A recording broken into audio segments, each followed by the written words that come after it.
They laughed when they saw her step off the wagon. They laughed at her dress. They laughed at the way she struggled to carry her suitcase.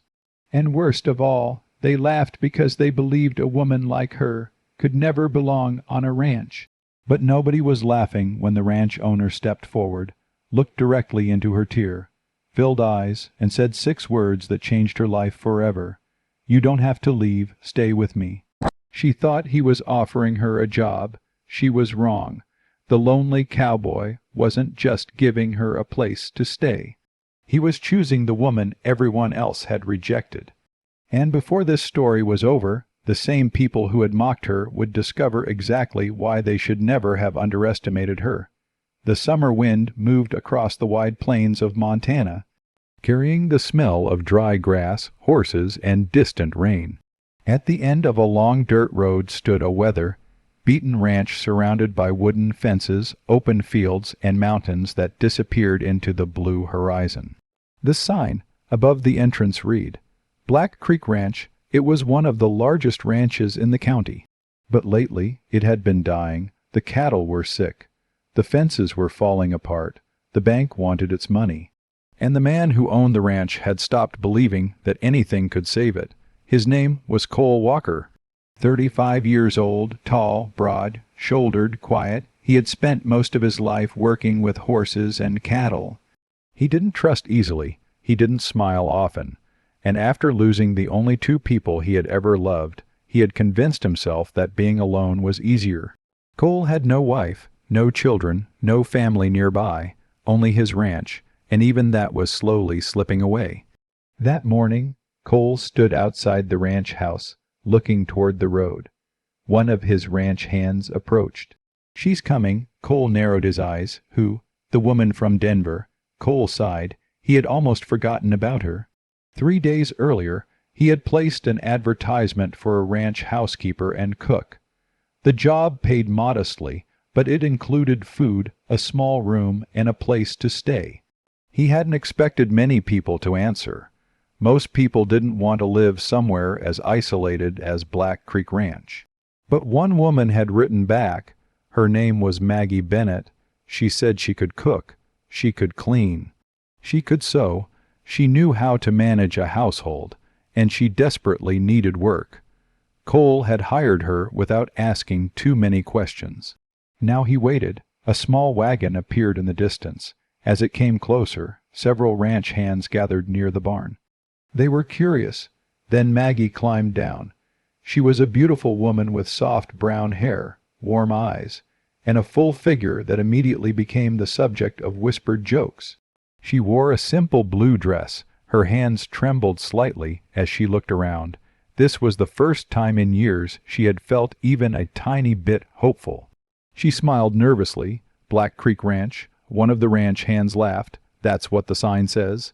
Another whispered, "She actually came for the job." Maggie heard them. She pretended she hadn't. She had learned that skill long ago. Pretend you don't hear. Pretend it doesn't hurt. Pretend you're stronger than you are. She reached for her suitcase, but before she could lift it, a man laughed loudly. "Careful, sweetheart.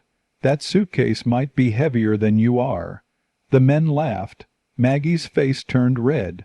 She looked down, then another voice came from behind them. "That's enough." Everything became silent. Cole Walker walked toward them. His expression was cold. The ranch hands immediately stopped laughing. Cole looked at Maggie. For a moment, neither spoke. Then he noticed the suitcase. He picked it up easily. "I'll take this." Maggie blinked. "Thank you." Cole nodded toward the house. "You're here for the position?" "Yes." "You can cook?" "Yes." "Clean?" "Yes." "Work hard?" Maggie looked directly into his eyes. "I've had to my whole life." Something about the way she said it made Cole pause. He didn't know what she meant, not yet. He carried her suitcase toward the house. Behind them, one of the ranch hands whispered, "Boss has lost his mind." Cole stopped. He turned around. "Anyone who has a problem with Maggie working here can leave." Nobody answered. Cole looked back at Maggie. "Come on." And for the first time in years, Maggie Bennett followed a man who didn't look at her body first. He looked at her eyes. Maggie's room was small, very small, a narrow bed, a wooden dresser, one window. But to Maggie, it felt like a palace. She placed her suitcase beside the bed and sat down. For the first time in months, she allowed herself to breathe. She had escaped, not completely, but enough. Her life in Denver had become unbearable. She had worked at a bakery for almost 7 years. She was good at her job, very good. Customers loved her cakes. Children loved her cookies. But the owner constantly reminded her that she didn't look like the kind of woman customers wanted serving food. Eventually, Maggie was fired, not because she couldn't work, not because she was lazy, because the owner said she didn't fit the image of the bakery. That sentence had stayed with her. She had heard similar words her entire life. Too big, too slow, too ordinary. Too much, never enough. Then her landlord raised her rent. Her savings disappeared. She had nowhere to go. So when she saw Cole's advertisement, she applied. She didn't care that the ranch was hundreds of miles away. She just needed somewhere that didn't know her past, somewhere she could start again. But she didn't realize that Black Creek Ranch had problems of its own. That evening, Maggie prepared dinner. The ranch hands entered the dining room. They looked surprised. On the table were roasted potatoes, fresh bread, beans, chicken, vegetables, and apple pie. One man whispered, "She made all this." Another shrugged. "Probably won't last a week." Maggie heard him. She kept serving. Cole entered last. He looked at the table. Then at Maggie. "You made this, yes." He sat down. He took one bite, then another. The room became strangely quiet. Finally, Cole looked at Maggie. "This is good." Maggie smiled. "Thank you." It was such a simple compliment. But she almost cried. She couldn't remember the last time someone had praised something she had done without adding an insult afterward. Cole noticed her expression, but he didn't say anything. He simply continued eating. That night, something changed. Not in Maggie, not yet, but in Cole. For the first time in years, the ranch house felt like a home. The next morning, Maggie woke before sunrise. She walked outside and saw the ranch hands preparing the horses. One horse caught her attention. A beautiful black mare stood near the fence. The animal looked nervous. Maggie approached slowly. Easy. The mare pulled back. Maggie stopped. She didn't force her. Instead, she stood quietly. After several seconds, the horse lowered its head. Maggie smiled. Cole watched from a distance. He had tried for months to get that horse to trust him. The mare wouldn't allow anyone near her. But somehow, Maggie had done it in minutes. Cole walked over. "How did you do that?" Maggie shrugged. She was scared. Cole looked at the horse. "She bites." She was scared. Maggie repeated. Cole stared at her. "You always this patient?" "No." She smiled. "Only with animals?" Cole almost smiled. Almost. Then the mare touched Maggie's shoulder with her nose. Cole's expression changed. He had never seen that before. "What's her name?" "Storm." Maggie looked at the horse. "Storm?" Cole nodded. "She came here during a thunderstorm." Maggie gently rubbed the horse's neck. "She doesn't seem like a storm." "What does she seem like?" Maggie smiled. "A survivor." Cole looked at Maggie. For some reason, the word stayed with him. Survivor. He didn't know why, but he felt like Maggie was talking about herself. Not everyone accepted Maggie. Especially Ethan Reid. Ethan was Cole's foreman. He had worked at Black Creek for 15 years. He believed the ranch belonged to men like him. When Maggie began helping with the household, Ethan became increasingly irritated. One afternoon, Maggie brought lunch to the barn. The men were sitting outside. She smiled. "I made sandwiches." Ethan looked at her. "You don't need to come out here. I thought you were hungry." "We're fine." Maggie looked down. Then one of the younger ranch hands laughed. "Maybe she thinks she's part of the crew." The others laughed. Maggie turned around. She walked away, but Ethan wasn't finished. He called after her. "Hey, Maggie." She stopped. "You might want to stay in the kitchen. Ranch work isn't for everyone." Maggie turned. "I know." She walked away. But Cole had heard everything. He stepped from behind the barn. Ethan's smile disappeared. "You think that's funny." "No, boss." "Then why were you laughing?" Ethan didn't answer. Cole stepped closer. Maggie works harder than most people I've hired. Ethan looked uncomfortable. Cole continued, if you don't respect her, you don't respect me. Ethan nodded. Yes, sir. Cole walked away. He found Maggie behind the house. She was crying quietly. Cole stopped several feet away. Maggie. She wiped her face. I'm fine. You don't look fine. I'll be okay. Cole was silent. Then he said something she didn't expect. You don't have to pretend with me. Maggie looked at him. Those words broke something inside her. She whispered, I've been pretending for a long time. Cole sat beside her. Neither spoke for several minutes, and that was the beginning, not of love, not yet, but of trust.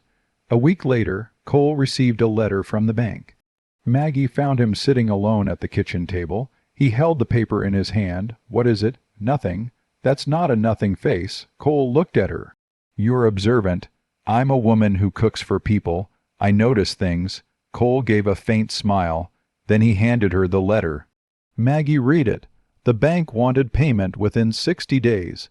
If Cole couldn't pay, Black Creek Ranch would be auctioned. Maggie's heart sank. How much? Cole told her. She stared at him. That's a lot. I know. Can you sell some cattle? Not enough. Land. Same problem. She looked toward the window. What about the old orchard? Cole frowned. It's dead. Is it? Yes. Maggie stood. Take me there. Cole stared at her. Why? I want to see it. He almost laughed, but something in her voice stopped him. The next morning they walked to the abandoned orchard. The trees looked dead. Branches were dry. The ground was hard. Cole shook his head. Nothing grows here anymore. Maggie crouched down. She touched the soil. Then she noticed something. Cole, what? She pointed. A small green shoot had pushed through the dirt. Cole stared. That wasn't there last month. Maggie smiled. Maybe the orchard isn't dead. Cole looked at her. Maybe it just needed someone to believe in it. Those words hit him harder than she realized, because Cole had been feeling exactly the same way. He had stopped believing in himself, and somehow this woman everyone mocked was teaching him to hope again. Every year the town held a summer fair. Maggie didn't want to go. Cole insisted. You've been working every day. I don't mind. You need a day away from the ranch. Maggie looked down at her dress. I don't have anything nice. Cole replied, You look fine. She smiled. That's easy for you to say. Why? Because people don't look at you the way they look at me. Cole became quiet. Then he said, Let them look. Maggie stared at him. Why? Because none of them know you. At the fair, everything changed. People recognized Maggie. Some knew her from Denver. Some had heard stories. A group of women began whispering. That's the woman working for Cole Walker. She really thinks she belongs there. Maggie tried to ignore them. Then a woman named Clara Whitmore approached. Clara was elegant, wealthy, and beautiful. She had once expected to marry Cole. She looked Maggie up and down. So you're the new housekeeper? Maggie smiled politely. Yes. Clara laughed. Cole always had strange taste. Maggie's smile disappeared. Cole stepped forward. Clara. She looked at him. I was just talking. No. Cole's voice was calm. You were insulting her. Clara's expression changed. She doesn't belong with you. Cole looked at Maggie. Then he looked back at Clara. You don't get to decide who belongs with me. The crowd went silent. Maggie couldn't breathe. Cole reached for her hand. Come on. He led her away. She whispered, You didn't have to do that. Yes, I did. Why? Cole stopped. He looked at her. Because I'm tired of watching people hurt you. Maggie's eyes filled with tears. And for the first time, she wondered, could this lonely cowboy actually care about her? That night, a violent storm hit Black Creek. Lightning flashed across the mountains. Rain hammered the roof. Then Cole heard a terrible sound. The cattle. They were panicking. He grabbed his coat. Maggie followed. You stay here. No, Maggie. I know animals. Cole looked at her. Then nodded. They ran toward the pasture. A section of fence had collapsed. Cattle were escaping. Cole rode into the storm. Maggie stayed near the barn, helping guide the animals back. Then she heard a scream. Cole had fallen from his horse. Maggie's heart stopped. She ran. Cole, he tried to stand. His leg was trapped beneath a fallen beam. Maggie, get back. No, get help. I can't leave you. Lightning struck nearby. Cole shouted, Maggie. She grabbed the beam. It wouldn't move. She tried again. Nothing. Then she noticed the old pulley system near the barn. She ran back. She brought a rope. Working through the rain, she attached it. Cole watched. You've done this before. No. Then how? I watched my father repair equipment. She pulled. The beam moved. Cole freed his leg. Maggie helped him stand. Together they limped back toward the barn.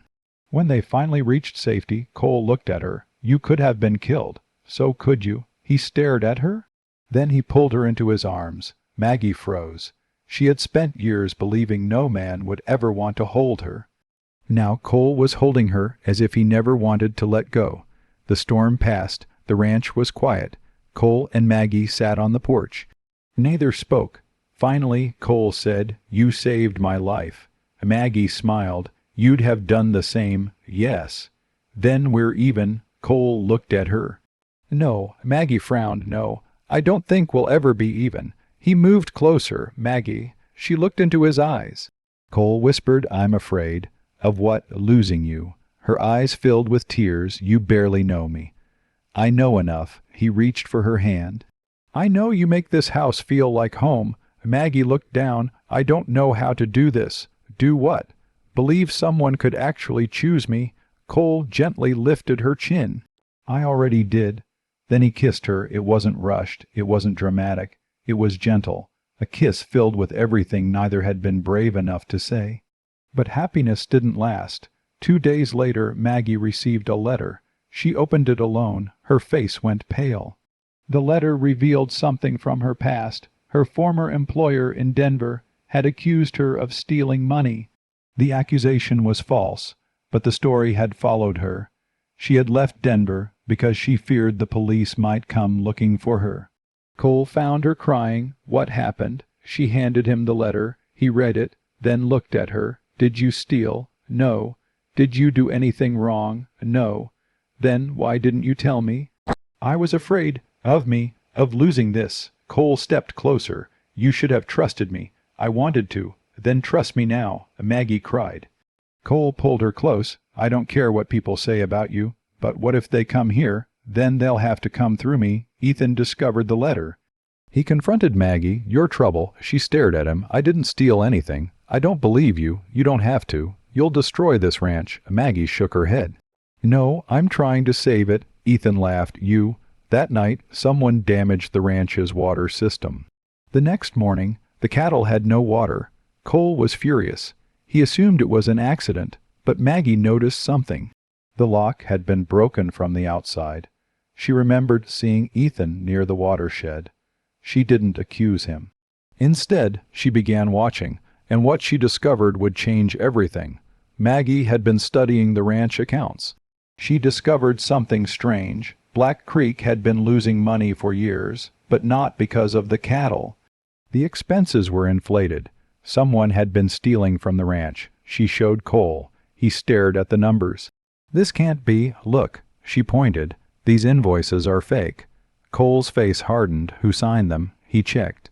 Ethan, Maggie whispered. Cole. Cole stood. I'll handle this. But Maggie grabbed his arm. No. He looked at her.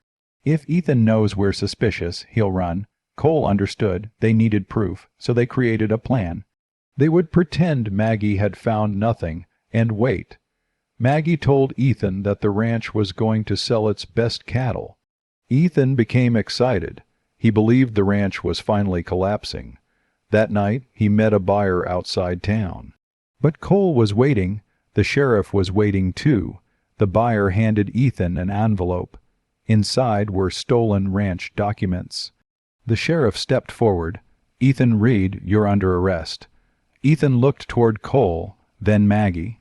You. Maggie stood quietly. Ethan shouted, you don't belong here. Cole stepped between them. She belongs exactly where she is. Ethan was taken away. The ranch hands watched in silence. The same men who had laughed at Maggie now lowered their heads. One approached her. I'm sorry. Maggie nodded. I know. Another said, you saved us. Maggie smiled. No, She looked at Cole. We saved each other. With Ethan gone, the ranch began recovering. Maggie turned the old orchard into a small produce business. She used recipes from her grandmother. She began selling pies, jams, bread, and preserves in town. People loved them. Within weeks, customers started traveling to Black Creek just to buy Maggie's pies. The ranch earned money. The bank agreed to delay the auction. The cattle recovered. The orchard blossomed, and Cole began smiling again. One evening he found Maggie sitting beneath the apple trees. He sat beside her. "Do you remember when you first came here?" "Yes. You almost left. I wanted to." "Why didn't you?" She smiled. "You told me to stay." Cole nodded. "I'd tell you again." Maggie looked at him. "Why?" He took her hand. "Because this ranch isn't home without you." Months passed. Winter approached. One evening, Cole asked Maggie to walk with him. They walked toward the orchard. Hundreds of small lanterns hung from the trees. Maggie stopped. "What is this?" Cole looked nervous. "Very nervous. I've spent most of my life thinking I didn't need anyone." Maggie smiled. "I know. I was wrong." He took a small box from his pocket. Maggie's eyes widened. "Cole, I don't have a perfect life to offer you." He opened the box. "But I can promise you this." He took her hand. "I will never make you feel like you're too much." Maggie began crying. "You'll never make me feel ashamed of who I am." He lowered himself to one knee. "And I'll spend every day reminding you that you were never the woman nobody wanted." Maggie covered her mouth. "You were the woman I was waiting for." She cried. Then she laughed through her tears. "Yes." Cole smiled. "Yes, yes." He stood. She threw her arms around him. He held her tightly. And under the winter sky, the lonely cowboy finally stopped being lonely. Spring arrived. Black Creek Ranch was transformed. Flowers lined the fence. The barn was decorated with white lanterns. The entire town came, including many of the people who had once mocked Maggie. But this time nobody laughed. They watched as Maggie walked down the aisle. She wore a simple ivory dress. She didn't try to hide her body. She didn't try to make herself smaller. She walked proudly. Cole waited for her. When she reached him, he smiled. "You're beautiful," Maggie whispered. "Thank you." The preacher began the ceremony, but before the vows, Cole turned toward the crowd. "I want to say something." Everyone became quiet. When Maggie first came here, people laughed at her. Maggie's eyes filled with tears. They judged her without knowing her. Cole looked at her, but I learned something. He took her hand. Sometimes the person everyone overlooks is the person who can change everything. He smiled. She saved this ranch. Then he looked into her eyes. But more importantly, his voice softened. She saved me. Maggie cried. The crowd applauded, and when they kissed, the ranch hands cheered. 1 year later, Black Creek Ranch was thriving. The orchard was full of fruit. The cattle were healthy. The bakery business had expanded. Maggie's pies were famous across the county. And the small house beside the barn had become a home filled with laughter. One evening, Maggie stood on the porch. Cole walked up behind her. He wrapped his arms around her waist. "What are you thinking about?" She smiled. "The first day I came here." Cole laughed. "You wanted to leave." "I was scared." "Of me?" "No." She turned around. "Of being rejected again." Cole kissed her forehead. "You don't have to worry about that anymore." She smiled. Then a little voice called from inside. "Mom?" Maggie's face lit up. Cole laughed. Their little daughter came running onto the porch. She climbed into Maggie's arms. Cole watched them. The ranch that had once been dying was alive again. The man who had once believed he would die alone had a family. And the woman everyone had mocked had become the heart of Black Creek Ranch. Maggie looked toward the fields. She remembered the woman who had stepped off that wagon months ago. The woman who had been afraid. The woman who believed she wasn't enough. She wished she could go back and tell that woman something. Something she finally understood. You were never too much. You were never unworthy. You were never impossible to love. You were simply waiting for the right person to see what everyone else was too blind to see. Cole took her hand. Together, They watched the sunset over Black Creek Ranch, and Maggie smiled. Because sometimes the greatest love story doesn't begin when someone beautiful walks into your life. Sometimes it begins when someone who has been rejected by the whole world finally meets the one person who looks at her and says, "Stay, I choose you." And that was the day the lonely cowboy stopped being lonely, and the chubby woman everyone mocked finally found the place she had been searching for all her life.